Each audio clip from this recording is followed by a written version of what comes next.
안녕하세요. 오늘 저희가 함께 살펴볼 자료는 바로 보상 모형, 그러니까 페이 모델에 대한 아주 깊이 있는 대화 기록입니다. 조직에서 누구에게, 왜, 또 얼마를 줄 것인가. 이게 단순히 그냥 연봉 정하는 문제, 뭐 그런 게 아니잖아요. 네, 그렇죠. 사실은 그 조직의 아주 핵심적인 부분이죠. 맞아요. 그래서 오늘 이 기록을 통해서 이 보상 시스템이라는 게 조직의 목표나 가치를 어떻게 담아내는 일종의 구조적인 언어인지 그 작동 원리를 좀 함께 파헤쳐 보려고 합니다. 좋습니다. 단순 요약보다는 그 의미를 좀 더 깊게 들여다보는 시간이 되겠네요. 네. 이 지식이 왜 중요하고 또 이걸 알면 여러분의 시야가 어떻게 넓어질 수 있는지 거기에 좀 집중해 보죠. 자, 한번 제대로 들어가 볼까요? 네, 이 보상 시스템은 단순한 급여 테이블이 아니고요. 그 조직의 전략, 또 철학 이런 것들이 아주 응축된 의사결정의 결과물이라고 할 수 있습니다. 그 기본 설계도라고 할 수 있는 보상 모형을 중심으로 이게 어떻게 조직 운영의 논리를 보여주는지 한번 살펴보시죠. 이 대화 기록에서 제일 먼저 나오는 게 그 보상 시스템을 구조화한 보상 모형인데요. 세 가지 층으로 나눠 설명하더라고요. 첫 번째가 목표, objectives. 그러니까 왜 보상을 하는가. 두 번째가 정책 선택, policy choices. 어떤 원칙으로 이걸 설계할 건가. 그리고 세 번째가 기법, 테크닉. 구체적으로 어떻게 실현할 건가. 이렇게요. 네, 맞습니다. 근데 이게 처음 딱 들으면 그냥 뭐랄까 개념 분류처럼 느껴질 수도 있을 것 같아요. 자료 주신 분도 처음엔 좀 밋밋하게 느껴졌다고 하시더라고요. 그게 아주 중요한 포인트인데요. 이 모형의 진짜 의미는 그 세 가지 요소가 그냥 나열된 게 아니라 이게 하나의 의사결정 흐름이라는 데 있습니다. 흐름이요? 네. 조직의 가치관, 그러니까 목표가 구체적인 운영 원칙, 즉 정책을 통해서 최종적으로 실행도구, 기법으로 구현되는 거죠. 마치 그 조직의 가치관이 돈의 형태로 번역되는 일종의 회로도 같은 거예요. 아, 회로도. 그러니까 목표는 신념, 정책은 그 신념을 나타내는 언어, 기법은 손에 잡히는 도구. 이런 식으로 연결된다는 말씀이시군요. 그렇죠. 그 흐름 자체가 조직 안에서 보상에 작동하는 논리인 셈입니다. 단순한 3단 분류가 아니라 위에서 아래로 가치와 결정이 쭉 흘러가는 그런 파이프라인 같은 거죠. 네네. 목표에서 시작해서 구체적인 실행까지 이어지는 논리적인 연결고리. 아, 이제 좀 감이 오네요. 맞습니다. 그 연결고리가 실제로 어떻게 작동하는지 보려면 이론만으로는 좀 부족하고요. 실제 사례를 보는 게 훨씬 효과적입니다. 네, 맞아요. 자료에서 비교하는 구글, GE, 넥슨 사례가 그래서 아주 흥미로운 지적이죠. 같은 보상 모형이라는 틀 안에서도 결과는 전혀 다르게 나오거든요. 그렇죠. 딱 봐도 세 회사가 워낙 다르니까 비즈니스 모델도 다르고 문화도 다르고 보상 시스템도 당연히 다를 것 같은데 구체적으로 어떻게 다른가요? 우선 구글부터 볼까요? 구글의 목표는 명확하죠. 혁신을 계속 유지하고 전 세계 최고 인재를 확보한다. 네. 이걸 위해서 외부 시장 경쟁력을 최우선 정책으로 삼습니다. 그래서 기법을 보면 시장 상위 10%, 어떨 땐 그 이상을 기준으로 급여를 책정하고요. 또 직원들한테 주식 형태의 보상, RSU 같은 걸 아주 적극적으로 활용하죠. 아, RSU. 네네. 최고 인재를 데려오려면 시장에서 최고 대우를 해줘야 한다. 이런 논리입니다. 확실히 외부 경쟁력에 딱 방점을 찍었네요. 그럼 GE는 어땠어요? 예전에 그 전통적인 제조업 강자 GE 말이죠. GE는 이제 과거의 전통적인 방식 하에서는 생산성, 안정성, 그리고 절차적 공정성, 이걸 아주 중요한 목표로 삼았습니다. 안정성과 공정성? 네, 그래서 정책적으로 내부 형평성을 굉장히 강조했죠. 각 직무가 조직 안에서 가지는 가치를 평가하고 등급을 매겨서 거기에 딱 맞는 급여 체계를 설계하는 겁니다. 그리고 목표 관리, MBO 기반 평가 같은 기법을 통해서 예측 가능하고 좀 안정적인 시스템을 운영했고요. MBO. 네. 조직 내부의 질서, 그리고 공정성, 이걸 중시한 결과라고 볼 수 있죠. 와, 구글하고는 정말 정반대네요. 거기는 외부 시장을 봤다면 여기는 내부 질서를 우선했군요. 그럼 넥슨은요? 게임 회사인데 또 다를 것 같아요. 네, 넥슨 같은 이런 컨텐츠 기업의 목표는 아무래도 창의성, 프로젝트 성과, 그리고 시장에 대한 민첩성 이런 거겠죠. 게임 산업은 변화가 워낙 빠르니까요. 그렇죠. 그래서 정책적으로는 개인이나 팀의 기여도, 즉 성과를 아주 중요합니다. 기법으로는 뭐 프로젝트 성공하면 인센티브를 준다거나 스톡 옵션을 준다거나 아니면 개인의 역량, 스킬에 따라서 급여를 책정하는 등 좀 변동성이 크고 성과에 민감하게 반응하는 그런 도구들을 많이 활용하죠. 아, 프로젝트 인센티브나 스톡 옵션? 네, 철저하게 성과와 속도 중심으로 설계된 모습이라고 할 수 있습니다. 야, 이거 세 개를 비교해서 들어보니까 진짜 확 와닿는데요. 목표랑 정책 방향이 다르면 설령 똑같이 성과급이라는 기법을 쓴다고 해도 그 의미나 효과는 완전히 달라질 수밖에 없겠네요. 바로 그겁니다. 단순히 다른 회사 제도가 좋아 보인다고 그냥 가져오는 게 진짜 위험한 거군요. 그 회사의 철학, 그러니까 목표와 정책을 모르면 그냥 껍데기만 가져오는 셈이네요. 정확합니다. 그래서 보상 설계의 핵심은 사실 기법 단계가 아니라 그 이전의 정책 폴리시 초이스 단계에 있다고 보는 게 맞습니다. 여기서 조직의 철학이 드러나는 거고 기법은 그걸 구현하는 도구일 뿐이죠. 네. 자, 그럼 다음 주제로 한번 넘어가 볼까요? 이 대화 기록에 보니까 데로이 그룹이라는 곳에 HRD, 그러니까 인적 자원 개발과 ROI, 투자 수익률을 연결하는 구조가 이 보상 모형하고 맞닿아 있다. 이런 흥미로운 내용이 나오더라고요. 아, 네. 그 부분. 보통 교육, HRD랑 보상은 좀 별개로 생각하기 쉬운데 이게 어떻게 연결된다는 걸까요? 이 부분이 이제 기존 논의를 좀 한 단계 확장시키는 지점인데요. 더로이 그룹은 보상 모형의 그 3단계를 자신들의 HRD, ROI 프레임워크에 직접 대입해서 봅니다. 직접 대입한다고요? 네. 예를 들면 보상 모형의 목표는 KPI와 연계된 HRD 설계 및 성과 창출, 여기에 대응시키고요. 정책 선택은 직무 중심의 보상 정책과 연결된 직무 기반 HRD 프레임, 여기에, 그리고 기법은 HRD 실행 도구 및 ROI 측정 리포트, 여기에 대응시키는 식이죠. 오, 잠깐만요. 조금만 더 쉽게 풀어주실 수 있을까요? 그러니까 HRD 목표를 KPI 달성에 맞추고 HRD 정책은 직무에 기반하고 HRD 실행 도구가 ROI를 측정한다. 이건 알겠는데 이게 보상하고는 그래서 어떻게 연결된다는 거죠? 핵심은요, 보상을 그냥 결과로만 딱 보는 게 아니라 학습과 성장의 피드백 루프의 일부로 재정의 하는 데 있습니다. 네, 즉 HRD에 투자를 하면 그게 직무 역량 향상으로 이어지고 이게 학습이죠. 이게 실제 성과, 뭐 KPI 달성 같은 걸로 나타나고 이게 행동 성과. 그 성과가 보상, 예를 들어 승진이나 연봉 인상, 인센티브 같은 걸로 인정받고 이게 보상. 이 결과 데이터가 다시 다음 HRD 전략을 세우는 데 활용되는 이게 조직 학습. 이런 선순환 구조를 만드는 겁니다. 아, 보상이 이 순환고리를 완성시키는 증거이자 일종의 확인 도장 역할을 하는 거죠. 아하, 그래서 자료의 보상은 숫자로 주는 인정이다. 조직이 중요하게 여기는 곳에 돈이 흐르고 돈이 흐르는 곳에 문화가 생긴다. 이 말이 바로 이 맥락이었군요. 맞습니다. 바로 그거죠. 그러니까 더로이 그룹의 접근은 단순히 교육 프로그램을 운영하는 차원이 아니라 교육을 통해서 성과를 내고 그 성과가 보상으로 이어지는 그 구조 자체, 즉 보상 시스템하고 연동되는 학습 시스템을 설계하는 거네요. 맞습니다. 우리는 급여 시스템이 아니라 성장 시스템을 설계한다. 약간 이런 관점인 거죠. 보상을 학습과 성장을 성과로 확인하고 그걸 강화하는 장치로 활용하는 겁니다. 와, 이거 되게 흥미로운데요. 근데 여기서 좀 근본적인 질문이 하나 생겨요. 자료 주신 분도 던졌던 질문인데, 아니, 우리는 왜 보상이 사람들의 행동에 영향을 미칠 거라고 너무 당연하게 생각하는 걸까? 하는 점이에요. 보상이 효과가 있을 거라는 이 믿음, 그 근거는 대체 뭘까요? 아, 그거 정말 중요한 질문입니다. 보상 시스템이 효과가 있을 거라는 믿음은 사실 몇 가지 아주 기본적인 가정 위에 서 있습니다.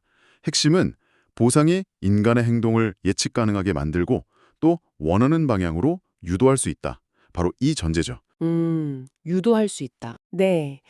여기에는 여러 학문적인 배경이 있는데요. 예를 들어 고전 경제학에서는 인간을 합리적 경제인으로 보잖아요.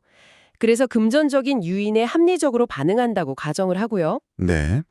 또 행동심리학에서는 보상이 특정 행동을 강화해서 그걸 반복하게 만든다고 설명하죠. 그 유명한 강화 이론. 아, 강화 이론? 네. 그리고 조직심리학에서는 사람들이 자신의 노력, 그리고 성과, 그리고 보상, 이 사이의 연결고리를 인식하고 이걸 기대 이론이라고 하고요. 또 그 과정이나 결과가 공정하다고 느낄 때 이걸 공정성 이론이라고 하죠. 동기부여가 된다고 봅니다. 여러 이론들이 있네요. 기대 이론, 공정성 이론. 근데 이게 현실에서 항상 다 통하는 건 아니잖아요. 뭐랄까, 돈 준다고 무조건 열심히 하는 것도 아니고. 물론입니다. 아주 중요한 지적이에요. 이 이론들이 실제로 작동하려면 반드시 필요한 조건들이 있습니다. 첫째는 투명성이에요. 투명성. 네. 사람들은 자기 노력이나 성과가 대체 어떻게 보상으로 연결되는 건지 명확하게 알 수 있어야 합니다. 깜깜이 보상은 효과가 없죠. 둘째는 공정성입니다. 공정성. 아까도 나왔었죠. 네. 특히 중요한 건 인식된 공정성이에요. 사람들은 절대적인 액수 그 자체보다도 다른 사람과의 비교, 혹은 그 과정이 공정했는지 여기에 훨씬 더 민감하게 반응하거든요. 아, 남들과 비교해서 혹은 과정이 공정했는지. 그렇죠. 만약에 이 투명성하고 공정성 이 두 가지 조건이 깨진다면 보상 시스템은 오히려 동기부여는커녕 불신이나 냉소의 근원이 될 수도 있습니다. 그렇군요. 결국 보상이라는 게 단순히 돈을 주는 기술이라기보다는 공정하고 투명하되 인정을 해주는 구조를 설계하는 기술에 가깝다. 이런 말씀이시네요. 이 조건이 충족 안 되면 아무리 돈을 많이 써도 효과가 없을 수도 있겠군요. 정확합니다. 그래서 요즘 현대 보상 관리는 얼마나 줄 거냐 이것만큼이나 어떻게 공정하게 인정할 거냐 여기에 초점을 많이 맞추고 있습니다. 네. 다시 더르이 그룹 이야기로 좀 돌아가서요.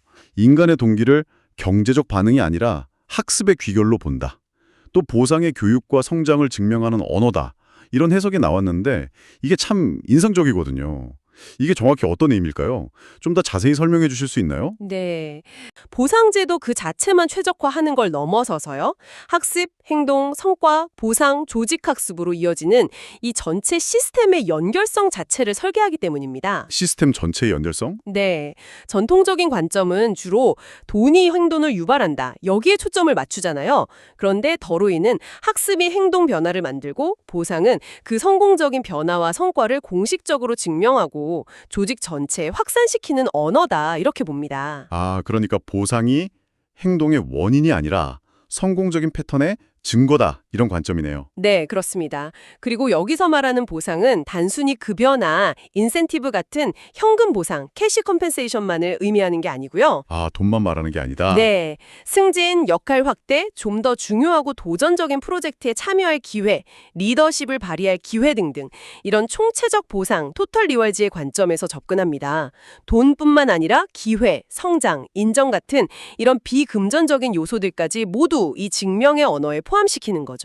총체적 보상. 그리고 이 전체 시스템이 유기적으로 잘 돌아가려면 HRD 데이터, 예를 들어 교육 이수 내역이나 역량 변화 데이터 같은 것과 보상 관련 데이터, 성과 평가 결과나 급여, 승진 이력 같은 것들이 서로 분리되어 있으면 안 되겠죠. 아, 그래서 아까 하나의 데이터 구조로 묶는다는 이야기가 나온 거군요. 예를 들면 HRD 시스템에서 특정 직무 코드랑 연결된 KPI 달성을 위한 교육 결과를 기록하고 이 데이터가 나중에 보상 시스템에서 같은 직무 코드와 KPI 달성률에 따른 성과급이나 연봉 조정의 근거 데이터로 바로 활용되는 그런 식으로 연결된다는 건가요? 정확히 그런 그림입니다. 예를 들어 구글 시트나 데이터베이스 같은 데다가 직무 코드, KPI 목표, 관련 교육 이수 내역, 실제 성과 데이터를 다 통합해서 관리하는 거죠. 그리고 자동화 도구 같은 걸 써서 HRD 시스템의 성과 데이터가 보상 검토 시트에 자동으로 이렇게 착 반영되게 하는 겁니다. 와, 그렇게 되면 진짜 연결되겠네요. 그렇죠.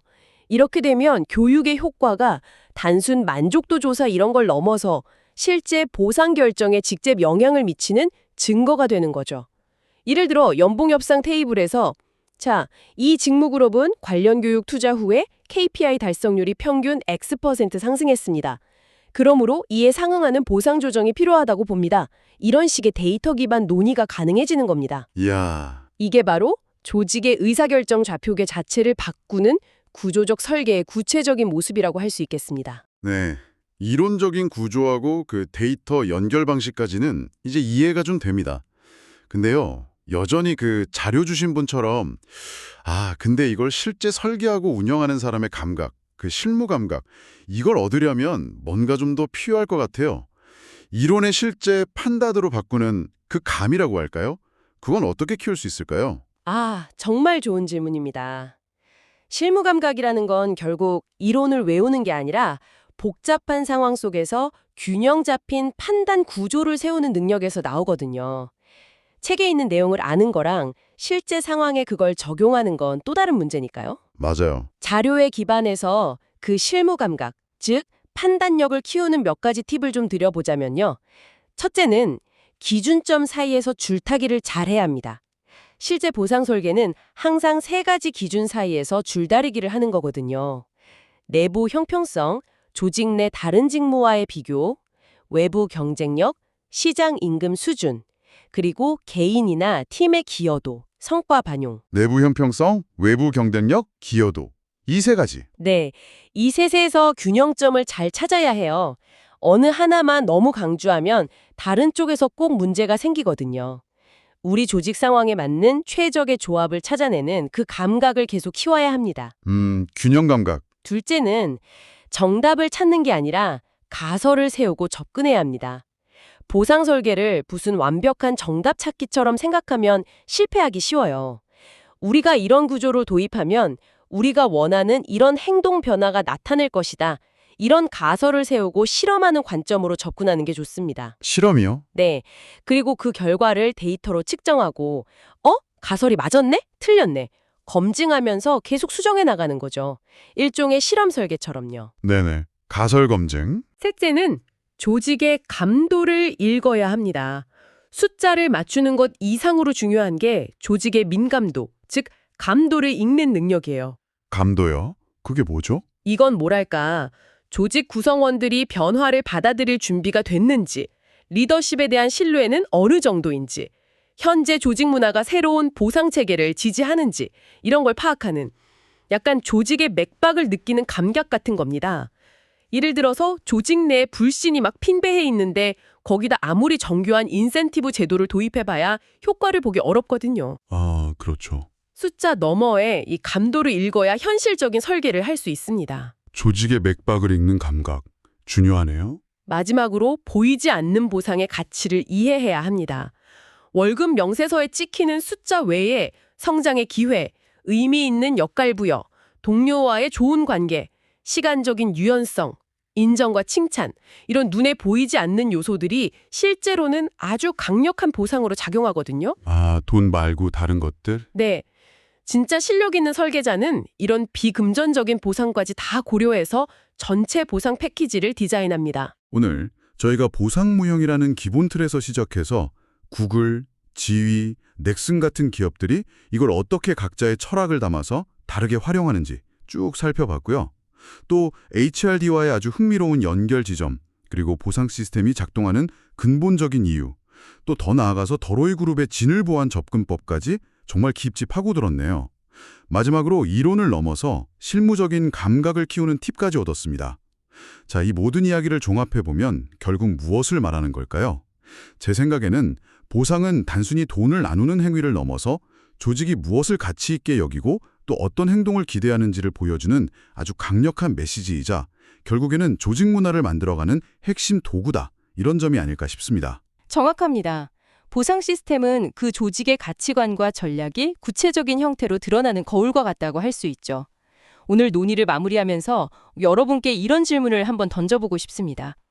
만약 보상 시스템이 조직의 행동과 문화를 형성한다면 현재 여러분의 조직이 사용하고 있는 보상의 언어는 그게 의도했든 의도하지 않았든 지금 어떤 행동들을 은연중에 부추기고 있을까요? 와, 생각해볼 만한 질문인데요. 우리 회사의 보상 시스템이 나도 모르게 어떤 행동을 유도하고 있을까? 네. 이 질문을 한번 스스로에게 던져보시면 아마 굉장히 흥미로운 통찰을 발견하실 수 있을 겁니다. 참고로 오늘 저희가 다룬 이 보상 모형의 다음 단계는 그럼 이 보상 시스템이 조직의 전반적인 전략과는 어떻게 연결되고 기여하는가 하는 부분인데요. 자료에서는 이게 챕터 2, Strategy, The Totality of Decisions로 나오죠. 이것 역시 더 깊이 탐구해 볼 만한 아주 중요한 주제입니다.